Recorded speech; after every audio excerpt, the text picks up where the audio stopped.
So over the years, one of the big proponents of building wealth, a big evangelist for building wealth, has been Blake Vartanian, Realty Pro 100. Does lots of seminars and lots of private consultations with people about how to build wealth. And we know that one of the best places to build wealth is through real estate. But there's an issue going on right now, November 18th, that's might change the game a little bit for a lot of people. Fannie Mae came out and they said in a mortgage letter saying that as of November 18th, they're going to now accept a 5% down payment on 2, 3, and 4 unit homes when you plan on living in them. No, not all of them. You just need to live in one of them. So think about this. You can go on a 4 unit up to almost a $1.4 million, Blake, with 5% down. That's an incredible program. Do you think that'll open up the doors to people? Well, it certainly provides many more people with options to start building wealth quicker versus what they have today. And you think about it, and I'm gonna bring up a calculator here because whenever I say things on air, and I don't look at a calculator, then I come up and get the wrong numbers. But 5% of $1.4 million, that's $70,000. Yeah, roughly. Mm-hmm. Yeah. And if you're coming up with 20% on a $1 million house in Orange County, it's 200,000. It's 200,000, right? So you can get and you can actually use the other units to help you qualify. That's amazing, right? Isn't that and building? Talk about building wealth that way. And even if you have negative cash flow, you can utilize the savings from the down payment to offset that, to give the years enough time for the rents to catch up. Because now your fixed mortgage is, if you have a 30-year fixed mortgage, that's your baseline. And hopefully over time rates will drop. But if they don't, you're at least locked in at the rate you have. And your payment is going to be relatively the same for the next 3 decades. Right. Where in renting, it's never the same. Right. Well, the renting is going to go up over 3 decades. Exactly. Right. And your mortgage payment should only go down. Right. Either stays the same because you don't have to ever change it. Right. Or why would you change it? Well, it's because rates went down. Right. Right. You get on a rapid refi program and you just set it up right from the day you buy the property. On the rapid refi program, you set up. You say, okay, as soon as my rate drops, or my payment drops 10%, and my duration drops 3 years, I want to refi. And tell me what's wrong with that thought. There's nothing wrong with it. Most people, they follow the patterns that they've witnessed other people do, right? So they start with. I mean, staying broke. Well, that's part of it, or they're not giving the guidance early in life to start learning how to invest.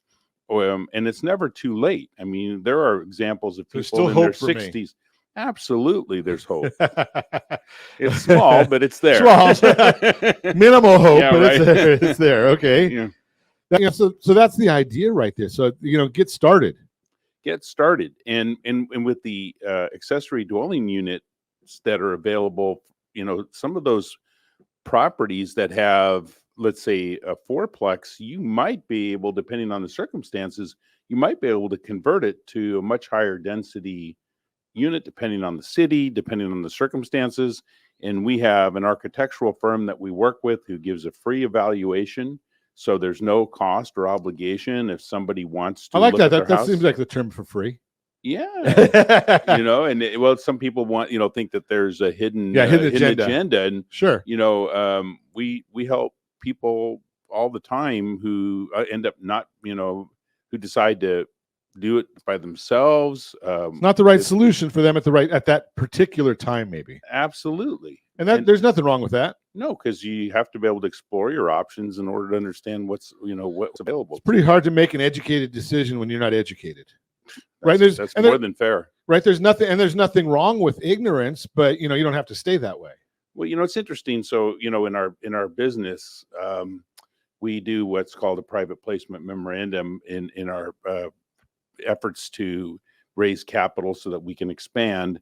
and an attorney I'm working with, he sent me a 19-page document and said, "Here, read this and be ready for your next conversation with me." And I almost hit the delete button and said, "No, I'm not," because I started to read it and I thought, okay, I'm going to have to get out the dictionary, because some of the words on this first page, I don't know what they're, legal terms that I'm not familiar with. Right. You're not a lawyer. I'm not a lawyer. And I said, it's written obviously for lawyers by lawyers, and I'm going to give it my best shot. So what I'm saying is that it can be frustrating. Don't get frustrated. That's why I'm saying, no matter how much experience you have, something might trip you up. There are always people with answers, right? And I have sources I could go to get the answers. And you have, as a consumer, you have many sources to go to, the people who are willing to help you, who aren't expecting anything in return other than to know that they got the chance to meet you, discuss with you your options. You make your own decision in a non-pressured environment. And that's what we do. We educate for that reason. That's a great concept right there, because so many people think they have to go these things on their own. Yeah, it's unfortunate. And they think, right now especially, there's I don't know why people are so hung up on the thought that commission is bad, profit is bad. Those, to me, those are all items that are really good, right? You shouldn't, when you're talking to somebody that's going through and helping you with the private placement, basically they're going to get paid for a service that you don't know. Exactly. Right. And the intended consequence there is that it's going to be it's going to be a benefit that it's really not an expense. I mean, I hate when everybody uses a term that, oh, it's an investment. I went and bought gas today and it's an investment. No, that's not an investment. There's no return on that. Right. Or, you hear we're going to send $10 billion or $100 billion to Ukraine. That's not an investment. Mm-mm. That's an expense. You can't say, okay, what's my ROI on that? No, you can't do that. But when you're going to a professional, a lawyer, an accountant, a realtor, those folks are giving you guidance that you hope to make a return on, whatever that guidance is, or do nothing, which is going to save you money. Well, one thing I like to ask is, when you mentioned Ukraine, with any statement that's made about, we have to protect democracy, as an example, not to become political, I always want to know, well, when's the next election scheduled for that country, if it is a democracy? Free and fair one. Right. I just want to know, Right. And if they actually have one and they follow through with it, then they're closer to being a democracy than not a democracy. So, I look at, in our country, we have a set date for the presidential election, regardless of what's going on in the world. It happens the same time every 4 years. Sure. And so when we look at our investments, we want our investments to be that predictable, if possible, sure, that we know that the return is there. That's why you mentioned the 10-year treasury earlier, right? Is because it's predictable. It's a known. It's a source that many people rely on, and I'm not here to debate the merits of that. What I do know, though, is that you can, with the right investment strategy, outperform those fixed assets based on or fixed money market accounts and those types of things, just off the historical data that you've utilized before in the averages of Orange County appreciating assets in real estate over the 60-year run that they've happened. And because that's compounded, it's not just simple interest like many of the other returns are based on. That's a big issue right there. We're going to talk more about that, think about this: return on investment of a multifamily unit, wherever you are, when you're putting 5% down. If I'm not mistaken, take what the average rate of return is for the area and multiply it times 20. Let's talk about that when we come back. Continue our conversation. Blake Vartanian, Realty Pro 100, is with us. Blake, you had a stat that I heard you mention, I don't know, last week or the week before. I'm going to put you on the spot here. Okay. Something about how many houses were available in Orange County prior to, and I don't want you to get to the exact number. No, this is a good conversation. I can do this one. Okay. Yeah, you didn't even tell me to do my homework, but I can do this. Well, we wonder sometimes. Yeah. There's the music I need. There we go. So there was, houses available for sale, pre-pandemic roughly, yeah. And now? Well, that's an interesting, thing to study, because in the years 2017 to 2019, the average number of homes on the market this time of year was about 6,300. Orange County, When we're California. talking about, we're talking about Orange County, and we're talking about, all types of homes, but from townhomes to No, it's single families 2017 through 2019. In the 3 years, the average was Okay. about the 6,300. non-unicorn years. Yeah, exactly. Right, the pre-unicorn years. Exactly. And then, of course, coming out of the pandemic right now, we've in 2023, post-pandemic, we're experiencing depending on the data sources you're looking at, it shows that there's between 1,700 to 2,400 roughly homes on the market in Orange County. And I think the 1,700 one's only referencing actually single family homes and doesn't count the attached. But I was trying to find that differential.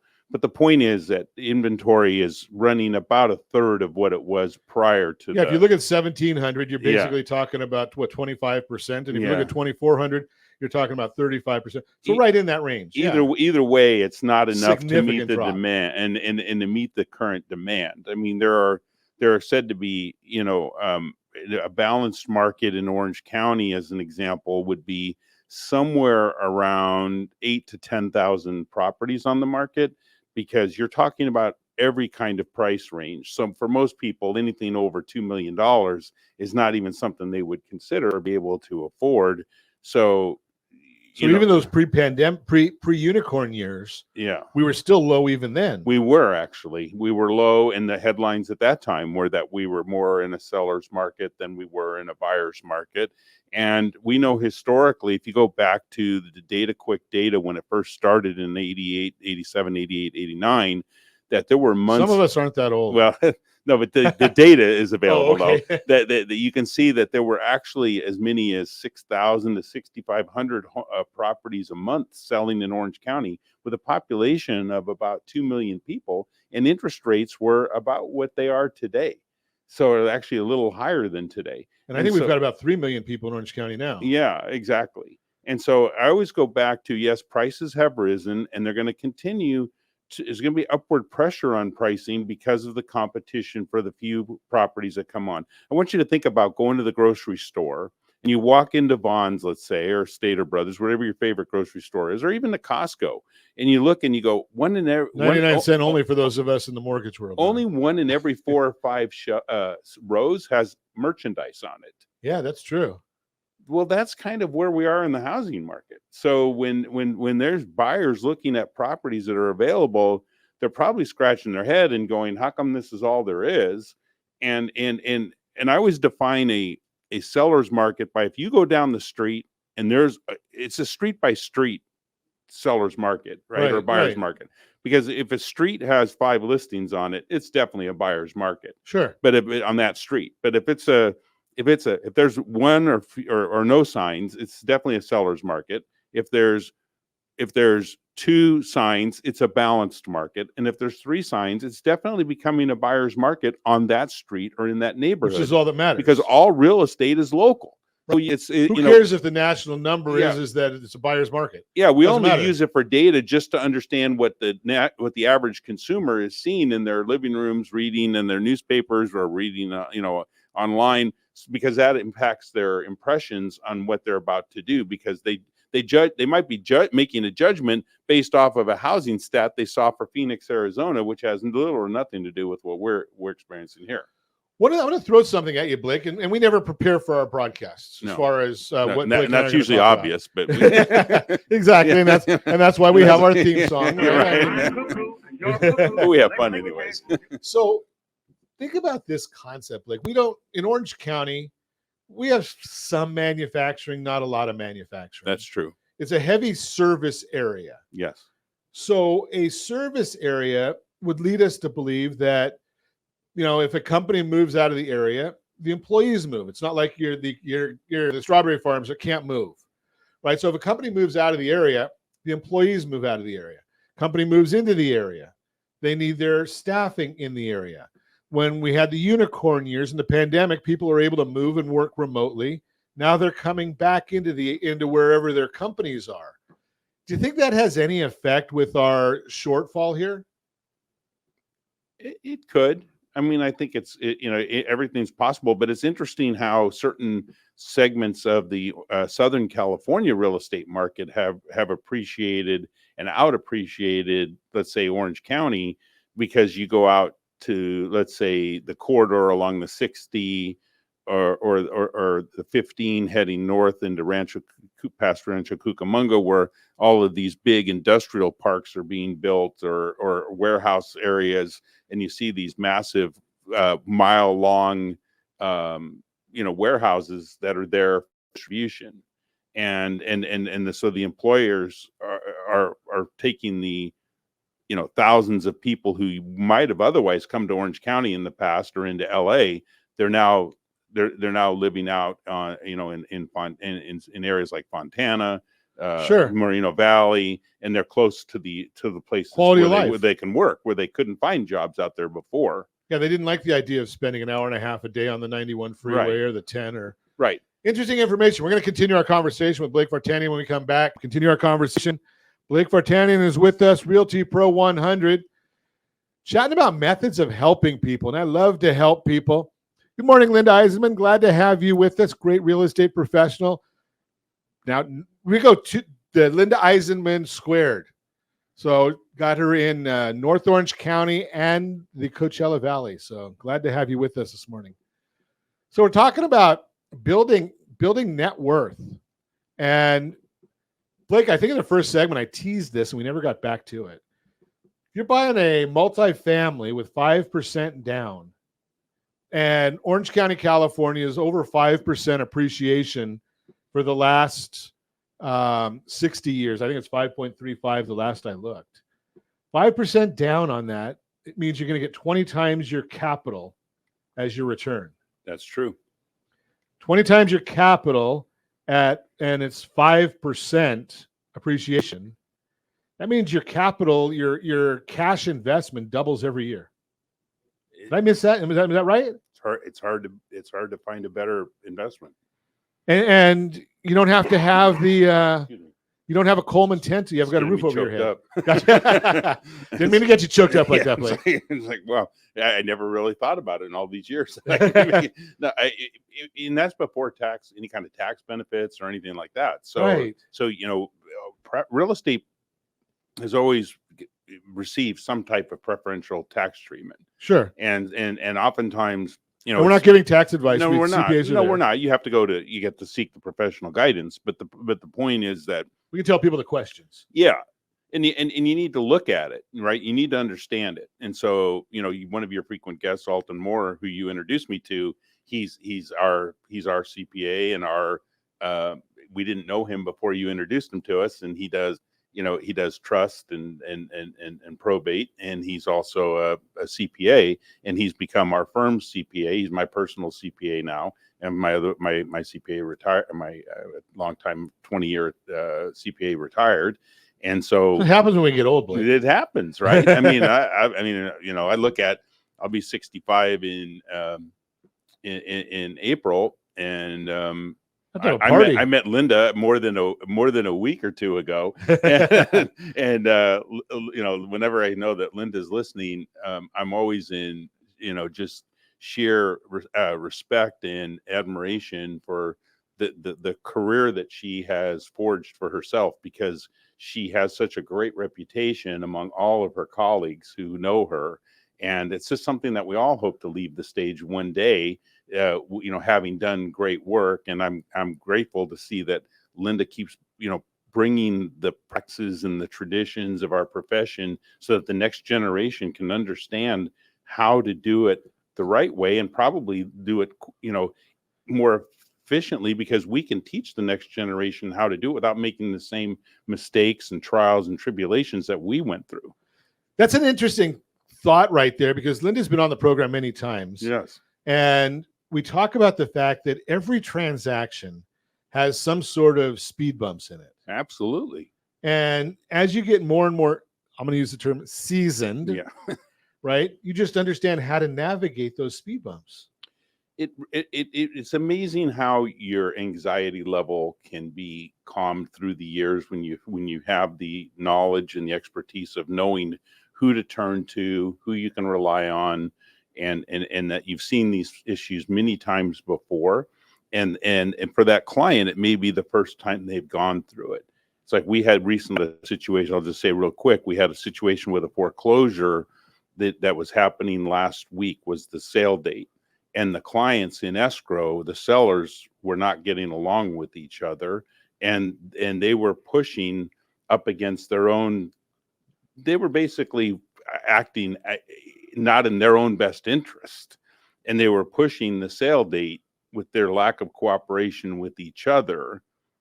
And our agent responsibly and respectfully worked them through the process along with our escrow officer, Judy, who does an amazing job, to make sure that the transaction closed on time, because they had a lot of equity they could have lost by playing chicken with the bank. Something, and you brought up a good point there, because it's not an individual, right? Hypothetically say, and I know you don't do this, but hypothetically say you're the realtor in the transaction. Right. It's not an issue that you know how to do everything. No. You know a lot, and you've got a lot of experience, but you don't also know the other players to bring into the transaction.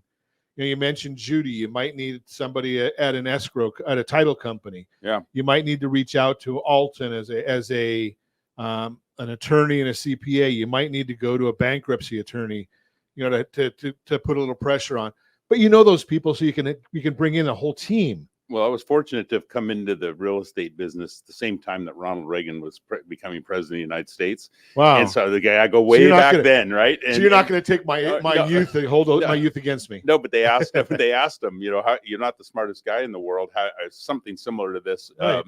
How do you do it? And he goes, well, I always surround myself with at least 5 people who know way more than I do. Right. And I thought, well, there you go. In our profession, we don't have to know everything, because we can spend our entire lives just reading, the DRE requirements, reading the requirements of a mortgage, how to qualify, which that changes from week to week. So you're going to drive yourself nuts. So why not rely on the experts who actually are, charged with getting that part of the job done? Which takes us to the other part of it. And I know I've got less than a minute left. Is how do you do that if you're trying to do the transaction on your own? Right? Yeah, it doesn't make sense. And only once every 5 or 10 years, right? You have no idea. I never hear anybody mention the concept in the real estate profession. I never hear anybody in the real estate profession come back, Linda. It's not that we've made your day; it's that you've earned everything we said. Yeah. But we appreciate you. Yeah. So we don't hear it in the real estate profession, but I'm sure you've heard in the legal world that any lawyer that represents himself has a fool for a client, right? That's so true. But we don't say that in real estate. No, we don't. Well, maybe you should. Just think about that. Hey, as always, if you have one question, you want to know about multifamily investing, you want to talk to Blake about that, give me a call. I'll put you in touch. 800-306-1990, 800-306-1990, or ronseegerradio.com.